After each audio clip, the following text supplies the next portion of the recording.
जय हिंद दोस्तों, crack army point में आप सबका एक बार फिर से स्वागत है। दोस्तों, आज मैं फिर आपके लिए एक नए चैप्टर ध्वनि का एमसीक्यू क्वेश्चन लेकर के आया हूं। आज की क्लास में हम लोग 60 एमसीक्यू क्वेश्चन का टेस्ट लगाने वाले हैं। यदि आप इसी तरह के टेस्ट लगाने चाहते हैं तो आप चैनल के प्लेलिस्ट में जा कर के वहाँ से आप जो है अलग अलग सब्जेक्ट के और अलग अलग चैप्टर के एमसीक्यू टेस्ट को लगा सकते हैं। दोस्तों, वीडियो में बिल्कुल अंत तक बने रहिएगा और यदि वीडियो पसंद आएगा तो इसे लाइक कीजिएगा और अपने दोस्तों तक शेयर कीजिएगा। यदि आप चैनल पर नए हैं और आपने अभी तक चैनल को सब्सक्राइब नहीं किया है तो चैनल को सब्सक्राइब कर लीजिएगा और बेल आइकन को दबा दीजिएगा, जिससे मैं कोई भी वीडियो डालता हूं तो उसका नोटिफिकेशन आपको सबसे पहले मिल जाएगा। तो चलिए आज की क्लास को स्टार्ट करते हैं बिना किसी देरी की। आज की क्लास का हमारा पहला प्रश्न है कि ध्वनि तरंगों की प्रकृति होती है। ध्वनि तरंग प्रकृति होती है तो ध्वनि तरंगें अनुदैर्ध्य तरंगें होती हैं। अलग प्रश्न हमारा है, अगला प्रश्न, निम्न में कौन सा कथन ध्वनि तरंग के लिए सत्य है? तो इसके लिए सही उत्तर हमारा हो जाएगा ध्वनि की चाल निर्वात में शून्य होती है, क्योंकि ध्वनि निर्वात में नहीं चल सकती, ये भी गलत है। ध्वनि को ध्रुवित किया जा सकता है, ये भी गलत है। ध्वनि के लिए सही कौन सा है? तो ध्वनि की चाल निर्वात में शून्य होती है, यह कथन सही है। चलिए अगला बात करते हैं अगले प्रश्न की तरफ। अगला प्रश्न हमारा है, पानी में ध्वनि का वेग कितना होता है? तो पानी में ध्वनि का जो वेग होता है 1483 मीटर प्रति सेकेंड होता है। अगला प्रश्न आपका है, हवा में ध्वनि की गति कितनी होती है? तो हवा में ध्वनि गति होती है 332 मीटर प्रति सेकेंड। अगला प्रश्न आपका है, एकास्टिक विज्ञान का संबंध है। तो एकास्टिक विज्ञान का संबंध किससे है? ध्वनि से संबंधित है। अगला प्रश्न आपका है, ध्वनि सबसे तेज यात्रा करती है। तो ध्वनि सबसे तेज यात्रा किस में करेगी? ये करेगी स्टील में, यानी इस्पात में। ध्वनि की चाल जो सबसे ज़्यादा होती है वो होती है इस्पात में या होती है स्टील में। ठीक है। अगला प्रश्न आपका है, निम्न में ध्वनि की चाल कितनी होती है? निर्वात में ध्वनि की चाल कितनी होती है? निर्वात में बताना है कि निर्वात में ध्वनि की चाल कितनी होगी। तो निर्वात में ध्वनि की जो चाल होती है ये होती है शून्य। कितनी होती है? शून्य होती है, क्योंकि ध्वनि निर्वात में गति नहीं कर सकती है। निर्वात में सबसे अधिक चाल जो होती है वो प्रकाश की होती है। ठीक है, ध्वनि की चाल नहीं होती है। चलिए अगला प्रश्न आपका है, आर्द्रता या नमी बढ़ने पर ध्वनि की चाल क्या होगी? तो आर्द्रता या नमी बढ़ने पर ध्वनि की चाल क्या होती है? बढ़ती है। ध्वनि की चाल क्या होती है? बढ़ती है। अगला प्रश्न आपका है, वायु का ताप बढ़ाने पर ध्वनि की चाल क्या होती है? तो वायु का ताप बढ़ाने पर ध्वनि की जो चाल होती है वो भी क्या होती है? बढ़ती है। ध्वनि की चाल क्या होती है? बढ़ती है। अगला प्रश्न आपका है, वायु का ताप 1 डिग्री सेल्सियस बढ़ाने पर ध्वनि की चाल में कितनी वृद्धि होती है? तो वायु का ताप 1 डिग्री सेल्सियस बढ़ाने पर ध्वनि की चाल जो है 0.61 मीटर पर सेकेंड की वृद्धि हो जाती है। अगला प्रश्न आपका है, दाब बढ़ाने पर ध्वनि की चाल। तो दाब बढ़ाने पर ध्वनि की चाल क्या होती है? कोई प्रभाव नहीं पड़ेगा, यानी दाब बढ़ाने पर ध्वनि की चाल क्या होती है? समान रहती है। दाब का ध्वनि की चाल पर कोई प्रभाव नहीं पड़ता है, जबकि आर्द्रता का, नमी का और ताप का और प्रत्यास्था का, घनत्व का, इन सब का प्रभाव पड़ता है। लेकिन दाब का ध्वनि की चाल पर कोई प्रभाव नहीं पड़ता है। चाहे दाब को बढ़ा दिया जाए या घटा दिया जाए, ध्वनि की चाल अपरिवर्तित रहेगी, उतना ही रहेगी। अगला प्रश्न आपका है, प्रत्यास्था बढ़ाने पर ध्वनि की चाल क्या होगी? तो प्रत्यास्था बढ़ाने पर ध्वनि की चाल क्या होती है? बढ़ती है। प्रत्यास्था बढ़ाने पर ध्वनि की चाल बढ़ती है। अगला प्रश्न आपका है कि ध्वनि तरंगें कितने प्रकार की होती हैं? तो ध्वनि तरंगें होती हैं 3 प्रकार की। ठीक है, और श्रव्य और पराश्रव्य, ये 3 तरंगें होती हैं ध्वनि तरंगें। अगला प्रश्न आपका है कि पराश्रव्य तरंगों की आवृत्ति कितनी होती है? तो पराश्रव्य तरंगों की आवृत्ति इसमें पूछा गया है, ये बताना है। जो पराश्रव्य तरंगें होती हैं इनकी जो आवृत्ति होती है वो होती है 20 किलो हर्ट्ज से अधिक, यानी 20 किलो हर्ट्ज या 20,000 हर्ट्ज से अधिक। 20,000 हर्ट्ज से क्या होती है? अधिक होता है ध्वनि तरंगों की आवृत्ति। ठीक है। अगला प्रश्न आपका है, पराश्रव्य तरंगें मनुष्य द्वारा तो सुनी जा सकती है, नहीं सुनी जा सकती हैं, कभी नहीं सुनी जा सकती हैं। तो याद रखिएगा, जो पराश्रव्य तरंगें होती हैं मनुष्य द्वारा नहीं सुनी जा सकती हैं। ठीक है, ये नहीं सुनी जा सकती हैं बिल्कुल भी। इसमें दिया है कि सुनी जा सकती हैं तो नहीं सुनी जाएंगी। ठीक है। अगला प्रश्न है, सोनार यंत्र में किन तरंगों का प्रयोग करते हैं? जो सोनार यंत्र होता है इसमें पराश्रव्य तरंगों का यानी अल्ट्रासोनिक तरंगों का प्रयोग किया जाता है। सोनार यंत्र का प्रयोग पनडुब्बी में होता है। किस में होता है? पनडुब्बी में होता है। पनडुब्बी में होता है इसका प्रयोग। और सोनार तरंगों की सहायता से हम लोग इसमें जो है समुद्र में खोई हुई वस्तु का पता लगाया जाता है या समुद्र की गहराई का पता लगाया जाता है। सोनार यंत्र जो है परावर्तन के सिद्धांत पर कार्य करता है, ये भी ध्यान रखिएगा। अगला प्रश्न आपका है, श्रव्य तरंगों की आवृत्ति होती है। जो श्रव्य तरंगें होती हैं मतलब जिनको मनुष्य सुन सकता है, उनकी आवृत्ति क्या होती है? तो इनकी आवृत्ति जो होती है ये होती है 20 हर्ट्ज से लेकर के 20,000 हर्ट्ज के बीच। ठीक है, 20 हर्ट्ज से लेकर के 20,000 हर्ट्ज के बीच जो है श्रव्य तरंगों की आवृत्ति होती है। अगला प्रश्न आपका है कि अश्रव्य तरंगों की आवृत्ति कितनी होती है? तो अश्रव्य तरंगों की जो आवृत्ति होती है वो 20 हर्ट्ज से कम होती है। मतलब कि 19, 18, 17, 15 अगर ऐसे देगा तो वो अश्रव्य तरंग की आवृत्ति में आएगी। लेकिन अगर केवल 20 दे दिया या 20 से ज़्यादा दे दिया, 20,000 के बीच में दे दिया, तो वो सब श्रव्य तरंग में आएंगी। और 20,000 से अगर ज़्यादा देता है तो वो पराश्रव्य तरंग में आएगी। चलिए अगला प्रश्न आपका है, चमगादड़ कौन से तरंगे छोड़ती है? ध्यान रखिएगा, चमगादड़ जो होती है यह पराश्रव्य तरंगों को छोड़ती है। इसी की सहायता से चमगादड़ अंधेरे में उड़ पाती है और अपना शिकार को पकड़ पाती है। तो अगर क्वेश्चन घुमा के कुछ भी कहे कि चमगादड़ अंधेरे में किसके कारण उड़ पाती है? पराश्रव्य तरंगों के कारण। चमगादड़ अपना शिकार कैसे पकड़ती है? पराश्रव्य तरंगों के कारण। चमगादड़ कौन सी तरंगे छोड़ती है? तो पराश्रव्य तरंगे छोड़ती है, यानी अल्ट्रासोनिक तरंगे छोड़ती हैं। अगला प्रश्न आपका है कि पराश्रव्य तरंगों को सीटी बजाकर सबसे पहले किसने उत्पन्न किया था? तो इसका सही उत्तर हो जाएगा गाल्टन। गाल्टन ने जो है सीटी बजा करके पराश्रव्य तरंगों को सबसे पहले उत्पन्न किया था। अगला प्रश्न आपका है, ध्वनि तरंगों के कितने गुण हैं? ध्वनि तरंगों के कितने गुण हैं? तो ध्वनि तरंगों के 3 गुण होते हैं। ठीक है, कितने गुण होते हैं? देखिए, ध्वनि तरंगें 3 प्रकार की होती हैं और इनके गुण भी 3 प्रकार के होते हैं। आगे देखते हैं। अगला प्रश्न आपका है, आवाज़ किसके कारण पतली या मोटी सुनाई देती है? तो जो आवाज़ होती है ये पतली या मोटी किसके कारण सुनाई देती है? इसका कारण होता है तारत्व। क्या होता है? तारत्व या पिच। तारत्व या क्या होता है? पिच होता है। तारत्व या पिच कारण ही आवाज़ पतली या मोटी सुनाई देती है या मधुर या सुरीली सुनाई देती है। अगला प्रश्न आपका है कि तारत्व या पिच किस पर निर्भर करता है? ध्यान रखिएगा, तारत्व या पिच जो निर्भर करता है यह निर्भर करता है किस पर? यह निर्भर करता है आवृत्ति पर। जिसकी आवृत्ति अधिक होगी, जिस ध्वनि की आवृत्ति अधिक होगी उसका तारत्व भी अधिक होगा। और यदि तारत्व अधिक होगा तो आवाज़ पतली होगी। जैसे महिलाओं की आवाज़ पतली होती है, इसका मतलब यह है कि महिलाओं की आवाज़ का तारत्व अधिक होता है। और पुरुषों की आवाज़ मोटी होती है, इसका मतलब यह है कि उनके आवाज़ का तारत्व कम होता है और आवृत्ति भी कम होती है। अगला प्रश्न आपका है, ध्वनि किसके कारण तेज या धीमा सुनाई देती है? तो ध्वनि तेज या धीमा सुनाई देने का कारण ये होता है उसकी तीव्रता। उसकी तीव्रता का कारण जो है ध्वनि तेज या धीमा सुनाई देती है। ठीक है, और तीव्रता निर्भर करता है आयाम पर। अगला क्वेश्चन ये है कि तीव्रता किस पर निर्भर करता है? तभी पढ़ेंगे तीव्रता किस पर निर्भर करेगा? तीव्रता निर्भर करेगा आयाम पर। जबकि अगर तारत्व पूछेगा तो तारत्व निर्भर करता है आवृत्ति पर।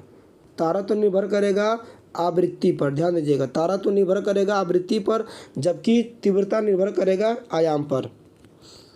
अगला प्रश्न आपका है, पुरुषों की अपेक्षा महिलाओं की आवाज़ अधिक तीक्ष्ण या मधुर होती है। तीक्ष्ण होती है इसका मतलब अधिक मधुर होती है, सुरीली होती है।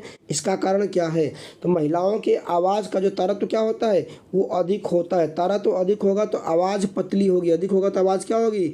आवाज़ होगी पतली। आवाज़ क्या होगी? पतली होगी। आवाज़ क्या होगी? सुरीली होगी। ठीक है, तो ये जो होता है ये तारत्व के कारण होता है। चलिए, बिना देखे हम अपने परिजनों की आवाज़ को ध्वनि के किस गुण के कारण पहचान पाते हैं? यानी जब हम किसी एक व्यक्ति की आवाज़ सुन लेते हैं तो व्यक्ति हमारे सामने नहीं भी रहता है तो हम उसकी आवाज़ को सुन के बता देते हैं कि किसकी आवाज़ है। इसका कारण यह है कि गुणता, यह ध्वनि के किस गुण के कारण हो पाता है? यह ध्वनि के गुणता यानी क्वालिटी के कारण हो पाता है। चलिए अगला प्रश्न आपका है, प्रतिध्वनि का कारण है। प्रतिध्वनि का कारण क्या होता है? तो प्रतिध्वनि का कारण होता है परावर्तन। प्रतिध्वनि यानी गूंज जो होता है, इको होता है, उसका कारण होता है परावर्तन, यानी साउंड का रिफ्लेक्शन होता है। अगला प्रश्न आपका है, कि स्पष्ट प्रतिध्वनि सुनने की कम से कम दूरी कितनी होनी चाहिए। यानी किसी आवाज़ को, प्रतिध्वनि को साफ साफ सुनने के लिए कम से कम कितनी दूरी होनी चाहिए, तो कम से कम दूरी होनी चाहिए 17 मीटर। कितनी होनी चाहिए? 17 मीटर या 16.6 मीटर, 16.6 मीटर होनी चाहिए या 17 मीटर होनी चाहिए। चलिए अगला प्रश्न आपका है, स्पष्ट प्रतिध्वनि सुनने के लिए कम से कम, स्पष्ट प्रतिध्वनि सुनने के लिए कम से कम दूरी कितनी होनी चाहिए। अच्छा, प्रश्न वही है कि कम से कम दूरी कितनी होनी चाहिए, जिसका भी उत्तर क्या होगा? 17 मीटर ही होगा स्पष्ट प्रतिध्वनि सुनने के लिए। लेकिन हाँ, याद रखिएगा, अगर अधिकतम दूरी पूछ ले, अगर यहीं आपसे क्वेश्चन में ये कहता कि अधिकतम दूरी क्या होगी, अधिकतम दूरी क्या होगी, स्पष्ट प्रतिध्वनि सुनने के लिए अधिकतम दूरी कितनी होनी चाहिए, तब इसका आंसर हो जाता अनंत। यहाँ पे कम से कम पूछा है तो यहाँ 17 मीटर हो जाएगा, अधिकतम अगर पूछता तो अनंत हो जाता। चलिए अगला प्रश्न आपका है कि ध्वनि का प्रभाव मानव के कान पर कितने समय तक रहता है। तो जो ध्वनि का प्रभाव है वह मानव के कान पर कितने समय तक रहता है, तो वो रहता है 1/10 सेकंड तक। कितने समय तक रहेगा? 1/10 सेकंड तक रहता है। अगला प्रश्न है, स्टेथोस्कोप ध्वनि के किस सिद्धांत पर कार्य करता है। तो यह काम करता है ध्वनि के परावर्तन के सिद्धांत पर, ध्वनि के परावर्तन के सिद्धांत पर काम करता है स्टेथोस्कोप। अगला है, पास आती हुई रेलगाड़ी की सीटी की आवृत्ति या तीक्ष्णता बढ़ती जाती है, ऐसा किस घटना के कारण होता है। इसका कारण होता है डॉपलर प्रभाव। जब हमें किसी ध्वनि की आवृत्ति बढ़ के या कम सुनाई पड़ती है, यानी आवृत्ति बढ़ती है या घटती है, इसका कारण होता है डॉपलर प्रभाव। अगला प्रश्न आपका है, ध्वनि दिन की अपेक्षा रात में अधिक दूर तक सुनाई देती है, इसका कारण क्या है। इसका कारण होता है अपवर्तन। अपवर्तन कारण ध्वनि दिन की अपेक्षा रात में अधिक दूर तक सुनाई देती है। अगला प्रश्न आपका है कि तरंग का वेग v, आवृत्ति n तथा तरंग दर लैम्डा में संबंध बताइए। तो पढ़े होंगे आप लोग फार्मूला, v बराबर होता है n इंटू लेमडा। तो यहाँ पे उत्तर कौन सा हो जाएगा? v बराबर हो जाएगा n into lambda, option number D सही हो जाएगा। v बराबर होता है n इंटू लेमडा, v वेग होता है, n आवृत्ति होता है, d इसका तरंग दैर्ध्य होता है। ठीक है, चलिए अगला है आपका प्रश्न। अगला प्रश्न आपका है, किसी माध्यम में विक्षोभ के संचरण को कहते हैं। किसी माध्यम में विक्षोभ के संचरण को क्या कहते हैं? तो उसे कहते हैं तरंग, उसे कहते हैं तरंग। किसी भी माध्यम में जो डिस्टर्बेंस होता है उसके संचरण को क्या कहा जाता है? उसे कहते हैं तरंग कहते हैं। ठीक है, अगला प्रश्न आपका है, अनुदैर्ध्य तरंगें उत्पन्न की जा सकती हैं। जो अनुदैर्ध्य तरंगें होती हैं इनको हम ठोस, द्रव और गैस यानी तीनों माध्यमों में उत्पन्न किया जा सकता है, इसलिए इसका सही उत्तर हो जाएगा डी, ऑप्शन नंबर डी। ठोस, द्रव और गैस तीनों माध्यमों में उत्पन्न की जा सकती हैं अनुदैर्ध्य तरंगें। अगला प्रश्न आपका है, अनुप्रस्थ तरंगें उत्पन्न की जा सकती हैं। तो अनुप्रस्थ तरंगें जो होती हैं यह केवल ठोस और द्रव में उत्पन्न होती हैं, गैस में उत्पन्न नहीं होती हैं। अनुप्रस्थ तरंगें गैस में उत्पन्न नहीं होंगी, जबकि अनुदैर्ध्य तरंगें ठोस, द्रव और गैस तीनों में उत्पन्न होती हैं। चलिए अगला प्रश्न आपका है कि तरंग द्वारा स्थानांतरण होता है, यानी जब कोई तरंग एक स्थान से दूसरे स्थान पर जाती है तो वह अपने साथ क्या लेकर चलती है? केवल ऊर्जा लेकर चलती है, केवल संवेग लेकर चलती है, या ऊर्जा संवेग दोनों? तो इसका सही उत्तर हो जाएगा ऊर्जा और संवेग दोनों लेकर के चलती है। ठीक है, कोई भी तरंग जब अपने एक स्थान से दूसरे स्थान पर जाती है तो ऊर्जा और संवेग दोनों का संचरण करती है। अगला प्रश्न है कि तरंग गति में कण के महत्तम विस्थापन को कहते हैं, यानी जब कोई तरंग गति करती है तो उसका महत्तम विस्थापन क्या कहलाता है? उसे कहते हैं आयाम। जैसे देखिए, मान लीजिए कि कोई तरंग है, वो तरंग ऐसे चल रही है, ऐसे चल रही है तरंग। जब तरंग ऐसे चल रही है तो इसको बोलते हैं माध्य स्थिति, इसे बोलते हैं माध्य स्थिति, मीन पोजीशन। जब तरंग दोनों तरफ इसके चल रही है तो इसको बोलेंगे मीन पोजीशन। अब कह रहा है कि महत्तम विस्थापन यानी माध्य स्थिति से अधिकतम विस्थापन। तो ध्यान रखिएगा, माध्य स्थिति से जो अधिकतम विस्थापन होगा, ठीक है, वो कौन सा होगा? तो वो हमारा होता है, जैसे यहाँ से ये तक चल रही है तो माध्य स्थिति से जो अधिकतम विस्थापन हो रहा है इसको हम लोग कहते हैं आयाम। क्या कहते हैं? अधिकतम विस्थापन जो होता है इसको कहते हैं आयाम। तो ये इसका हो जाएगा आयाम कहलाएगा, जो यहाँ से लेकर के यहाँ की दूरी है।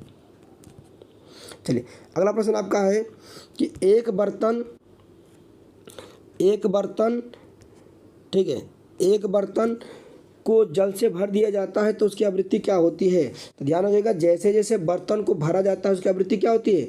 बढ़ती। आवृत्ति क्या होती है? बढ़ती। क्योंकि आवृत्ति जो होती है, जो आवृत्ति होती है, जो आवृत्ति जो एन होती है, फ्रिक्वेंसी जो हमारी जो आवृत्ति जो फ्रिक्वेंसी जो होती है, ठीक है, फ्रिक्वेंसी जो होती है यह 1/L होती है, लंबाई के इनवर्सली प्रोपोर्शनल होती है। तो जैसे जब किसी बर्तन को भरा जाएगा उसकी लंबाई घटेगी, और जब लंबाई घटेगी तो क्या होगी? उसकी आवृत्ति क्या होगी? बढ़ेगी। फ्रिक्वेंसी क्या होगी? बढ़ेगी। क्योंकि लंबाई के विरुद्धानुपाती होती है, लंबाई बढ़ेगा तो घटेगी, लंबाई घटेगा तो बढ़ेगी। इसलिए बर्तन को जब भरा जाएगा पानी से, जल से, किसी भी चीज़ से, तो उसकी आवृत्ति क्या होगी? बढ़ जाएगी। क्योंकि भरने के बाद जैसे मान लीजिए बर्तन हमारा है, अब इसकी लंबाई ये है, इतनी है, हमने इसको इतना पानी से भर दिया, जब इतना भर दिया तो बचा लंबाई कम हो गई। पहले लंबाई पूरी थी, अब लंबाई कम हो गई। लंबाई कम हो जाएगी तो इसकी आवृत्ति क्या हो जाएगी?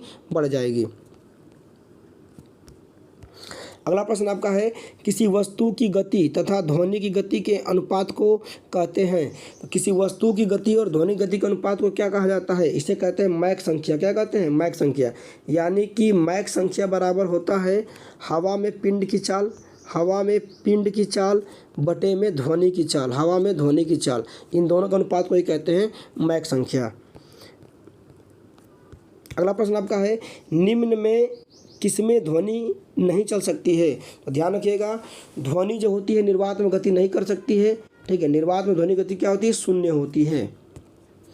चलिए अगला दिया है, वायु में ध्वनि का वेग। तो वायु में ध्वनि का वेग तापमान के बढ़ने से घटता है, गलत।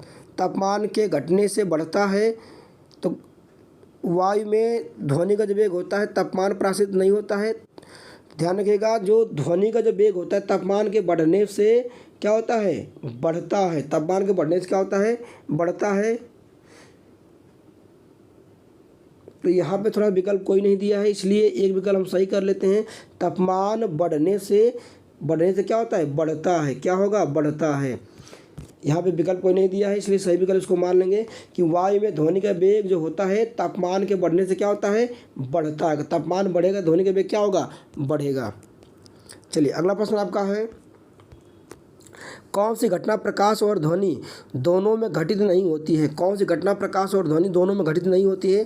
तो ध्यान रखिएगा, जो ध्रुवण की घटना होती है केवल प्रकाश में होती है। ध्रुवण केवल प्रकाश का होता है। जो ध्रुवण होता है, ध्रुवण पोलराइजेशन जो होता है ये केवल प्रकाश का होता है, ये केवल प्रकाश का होता है, ठीक है, ध्वनि का नहीं होता है। अब ये ध्रुवण होता क्या है? तो जैसे देखिए, किसी भी अगर तरंग को हम एक ही दिशा में भेज पाते हैं तो उसका ध्रुवण कहलाता है। अब होता क्या है कि जब प्रकाश किसी भी स्रोत से निकलता है तो प्रकाश सभी दिशाओं में फैल जाता है, ठीक है, प्रकाश सभी दिशाओं में फैलता है। लेकिन उसको हम चाहें तो किसी द्वारा उसको हम एक दिशा में भेज सकते हैं, जैसे टॉर्च या गाड़ी की हेडलाइट में प्रकाश बिल्कुल एक दिशा में जाता है। लेकिन ध्वनि को किसी भी प्रकार से एक दिशा में नहीं भेजा जा सकता है, इसी को बोलते हैं ध्रुवण। यानी ध्वनि का ध्रुवण नहीं हो सकता है, जबकि प्रकाश का ध्रुवण हो सकता है। इसलिए इसका सही उत्तर हो जाएगा ध्रुवण ध्वनि में नहीं होता, केवल प्रकाश में होता है। अगला प्रश्न है कि ध्रुवण की घटना किस में होती है? तो ध्रुवण की जो घटना होती है यह प्रकाश और अनुप्रस्थ दोनों तरंगों में होती है, जबकि ध्वनि तरंगों में नहीं होती है। अगला प्रश्न आपका है, ध्वनि की तीव्रता का मात्रक क्या होता है? ध्वनि की तीव्रता का जो मात्रक होता है वो आपका होता है डेसिबल। क्या होता है? डेसिबल होता है, ठीक है। और ध्वनि कितने डेसिबल से अधिक की ध्वनि पुरुष के लिए हानिकारक होती है, यानी मनुष्य के लिए हानिकारक होती है? कितने डेसिबल से अधिक की ध्वनि? तो ध्यान रखिएगा, जो 90 डेसिबल से अधिक की जो ध्वनि होती है हमारे लिए क्या होती है? हानिकारक होती है। 90 से 95 डेसिबल की ध्वनि हमारे लिए हानिकारक हो जाती है। इससे पहले की ध्वनि हम सुन सकते हैं, कोई दिक्कत नहीं होगा, लेकिन इससे जब ज़्यादा ध्वनि होगी तो वो हमारे लिए हानिकारक होगी। अगला प्रश्न है, ध्वनि की तीव्रता को किस यंत्र से मापते हैं? जो ध्वनि की तीव्रता होती है इसे ऑडियोमीटर यंत्र से मापते हैं, याद रखिएगा। ध्वनि की तीव्रता को हम मापते हैं ऑडियोमीटर से, जबकि ध्वनि की तीव्रता का मात्रक पूछेगा तो डेसिबल, अगर यंत्र पूछेगा यंत्र तो ऑडियोमीटर, और अगर ध्वनि की तीव्रता का मात्रक कह देगा मात्रक, तो मात्रक हो जाएगा डेसिबल। क्या हो जाएगा? डेसिबल हो जाएगा। यानी ऑडियोमीटर डेसिबल में ही मापता है किसी चीज़ को। चलिए, ध्वनि का वेग किस पर निर्भर करता है? जो ध्वनि का वेग होता है यह निर्भर करता है उसके तरंग दैर्ध्य पर। किस पर निर्भर करेगा? उसके तरंग दैर्ध्य पर निर्भर करेगा। तरंग दैर्ध्य जितना ज़्यादा होगा ध्वनि का वेग उतना अधिक होगा। अगला आपका है, ध्वनि जब एक माध्यम से दूसरे माध्यम में जाती है तो क्या नहीं बदलता है? तो याद रखिएगा, ध्वनि या कोई भी तरंग जब एक माध्यम से दूसरे माध्यम में जाती है तो उसकी आवृत्ति नहीं बदलती है, बाकी उसका आयाम, तरंग दैर्ध्य, वेग, चाल ये सब कुछ बदल जाएगा। उसकी केवल आवृत्ति यानी फ्रिक्वेंसी नहीं बदलेगी, वो नो चेंज रहेगा। चलिए, अगला प्रश्न आपका है कि आवृत्ति का मात्रक क्या होता है? तो आवृत्ति का मात्रक हर्ट्ज होता है, इसको भी ध्यान रखिएगा। अगला प्रश्न आपका है, साधारण बातचीत की ध्वनि की तीव्रता होती है। तो जो साधारण हम लोग बातचीत करते हैं उसकी जो तीव्रता होती है वो होती है 30 से 40 डेसिबल। कितनी होती है? 30 से 40 डेसिबल होती है। चलिए, अगला प्रश्न आपका है कि सोनार अधिकांशतः प्रयोग में लाया जाता है। जो सोनार यंत्र है इसका अधिकांशतः प्रयोग जो किए जाते हैं नौ संचालकों द्वारा किया जाता है। यानी जो भी नाव और बोट जो चलाते हैं, जहाज चलाते हैं पानी की, उनके द्वारा सोनार का प्रयोग किया जाता है समुद्र की गहराई का पता लगाने के लिए और समुद्र में खोई हुई वस्तु का पता लगाने के लिए। अगला प्रश्न आपका है कि पराध्वनिक विमान उड़ सकते हैं। जो पराध्वनिक विमान होते हैं वो ध्वनि की चाल से अधिक चाल से उड़ते हैं, यानी इनकी चाल होती है वो ध्वनि की चाल से कहीं अधिक होती है। चलिए, अगला प्रश्न है, विमानों के आंतरिक भाग की सफाई में किसका उपयोग किया जाता है? तो विमानों के आंतरिक भागों की सफाई में हम लोग पराश्रव्य तरंगों का प्रयोग करते हैं। किसका प्रयोग करते हैं? पराश्रव्य तरंगों का प्रयोग करते हैं। अगला प्रश्न आपका है कि चंद्रमा पर धरातल से दूर विस्फोट सुनाई नहीं पड़ता है। चंद्रमा पर धरातल से दूर विस्फोट सुनाई नहीं पड़ता है। इसका कारण ये है कि चंद्रमा पर जो वायुमंडल है नहीं पाया जाता है। चंद्रमा पर वायुमंडल नहीं पाया जाता है, इसलिए वहाँ की आवाज़ हमें सुनाई नहीं पड़ती है। अगला प्रश्न है, बादलों की बिजली की चमक के काफ़ी समय बाद बादलों की गर्जना सुनाई देती है, इसका कारण क्या है? यानी जब बिजली चमकती है तो बिजली चमकने के बाद आवाज़ जो हमें बाद में सुनाई पड़ती है, जो कि बिजली की जो चमक होती है पहले सुनाई पड़ती है, पहले दिखाई पड़ती है। इसका कारण क्या होता है? तो बिजली पहले दिखाई पड़ती है जबकि उसकी जो आवाज़ है वो बाद में सुनाई पड़ती है। इसका कारण क्या होता है? तो इसका कारण ये होता है कि प्रकाश की चाल ध्वनि की चाल से क्या होता है? बहुत अधिक होता है। इसका कारण हो जाएगा कि प्रकाश की जो चाल ध्वनि की चाल से बहुत अधिक होता है। अब ऐसे भी देख लीजिएगा, प्रकाश की जो चाल होती है वह 3 लाख किलोमीटर प्रति सेकेंड होता है, जबकि ध्वनि की जो चाल होती है वो 332 मीटर प्रति सेकेंड होती है। अब कहाँ ध्वनि की चाल 332 मीटर है और प्रकाश की चाल 3 लाख किलोमीटर प्रति सेकेंड है, तो कौन पहले आएगा? पहले प्रकाश आएगा, पहले ध्वनि बाद में सुनाई पड़ेगी, यही कारण होता है। अब अगला प्रश्न आपका है कि एक जेट वायुयान 2 मैक के वेग से हवा में उड़ रहा है। जब ध्वनि का वेग 332 मीटर पर सेकेंड है तो वायुयान की चाल क्या होगी? देखिए, मैक संख्या 2 है। मैक संख्या 2 का मतलब कि उसकी जो चाल है ध्वनि की चाल की दुगुना है। अगर 3 होगा तो उसकी चाल 3 गुना हो जाएगी। अगर मैक संख्या 4 होगा तो ध्वनि की चाल का 4 गुना हो जाएगा। यदि मैक संख्या 5 होगा तो ध्वनि की चाल के वो 5 गुना हो जाएगा। अब ध्वनि की चाल दिया 332 मीटर, तो इसका दुगुना कितना हो जाएगा? इसका दुगुना हो जाएगा 664 मीटर प्रति सेकेंड। इसका सही उत्तर हो जाएगा 664 मीटर प्रति सेकेंड। अगला प्रश्न आपका है, किस तकनीकी में पराश्रव्य तरंगों का उपयोग किया जाता है? तो ध्यान रखिएगा, पराश्रव्य तरंगें जो होती हैं इनका प्रयोग हम लोग सोनोग्राफी में भी करते हैं और सोनार यंत्र में भी किया जाता है। तो दोस्तों, आज की क्लास का यह लास्ट प्रश्न था। मिलते हैं अगले वीडियो में। यदि आपको वीडियो अच्छा लगा हो तो इसे लाइक कीजिएगा, दोस्तों तक शेयर कीजिएगा, और अब तक यदि आपने चैनल को सब्सक्राइब नहीं किया है तो चैनल को ज़रूर सब्सक्राइब कर लीजिएगा। मिलते हैं अगले वीडियो में। यहाँ तक वीडियो को देखने के लिए बहुत बहुत धन्यवाद दोस्तों। मिलते हैं अगले वीडियो में, नेक्स्ट वीडियो में। तब तक के लिए जय हिंद।